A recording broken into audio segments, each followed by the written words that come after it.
सरांनी बहाणा करून त्यांच्या घरी बोलवले आणि दरवाजा बंद करून घरामध्ये सर त्यांच्या शाळेतील एका मुलीला बहाण्याने घरी बोलवतात आणि ती मुलगी जेव्हा घरी येते तेव्हा सर दरवाजा बंद करून, नमस्कार मित्रांनो, स्वागत आहे तुमचं आमच्या चॅनलमध्ये.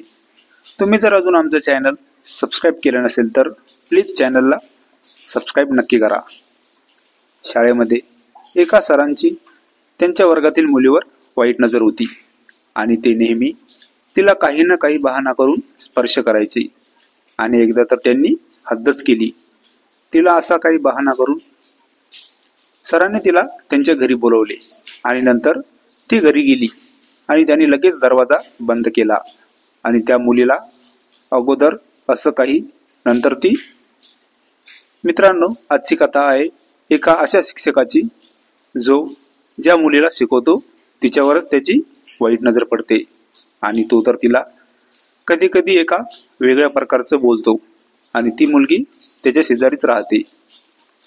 सुहानी 10वी मध्ये चांगल्या गुणांनी उत्तीर्ण होऊन पुढच्या वर्गात जाते. तिचे पूर्ण लक्ष फक्त अभ्यासात असते. तिला बाकी काही घेणं देणं नसतं आणि ती शाळेत जाते आणि घरी आल्यानंतर फक्त अभ्यास.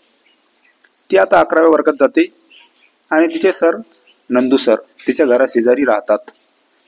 ते आणि त्यांची बायको दोघेच राहतात कारण त्यांचं गाव दुसरं असतं आणि त्यांनी तिथे एक घर घेतलं होतं. नंदू सर तरुण होते. त्यांचं लग्न होऊन फक्त 1च वर्ष झालं होतं आणि ते सुहानीच्या शाळेमध्ये नवीन आले होते. सुहानी घराशेजारी राहत असल्याने नंदू सरची आणि सुहानीची चांगलीच ओळख झाली. थोड्याच दिवसांनी नंदू सरची बायको काहीतरी घरगुती वादामुळे तिच्या माहेरी गेली होती. आता नंदू सर एकटेच घरी होते. ते आता सुहानी सोबत खूपच जास्त बोलत होते आणि असं बोलता बोलता त्यांचा सुहानी सोबत बोलायचा दृष्टिकोन बदलला आणि ते आता सुहानीवर एक वाईट नजरेने बघायचे. सुहानी खूपच देखणी होती. सुहानीला शिकवायला नंदू सरच होते. ते शाळेमध्ये मधल्या सुट्टीत पण सुहानी सोबत बोलायचे आणि तिला काहीतरी बहाणा करून स्पर्श करत होते. सुहानीच्या लक्षात तेव्हा आलं नव्हतं काही.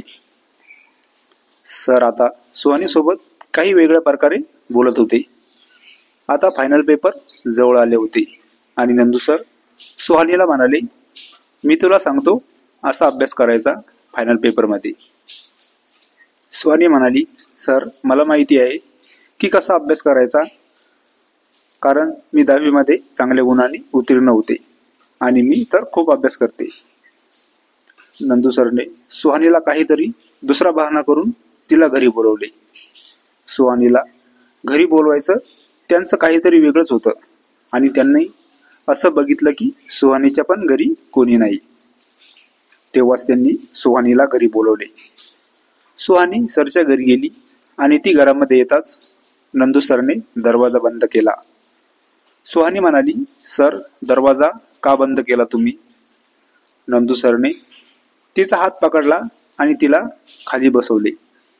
त्यांची अगोदरच सुहानीवर वाईट नजर होती आणि त्यांनी तिला घरी का बोलवलं ते पण वेगळं कारण होतं.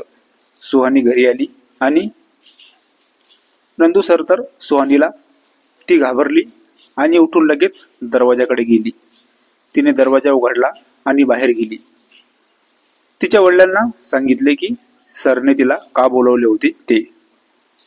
सुहानीचे वडील तर रागाने भडकले आणि त्यांनी नंदू सरची अशी पिटाई केली की नंदू सर ते गाव सोडून निघून गेले.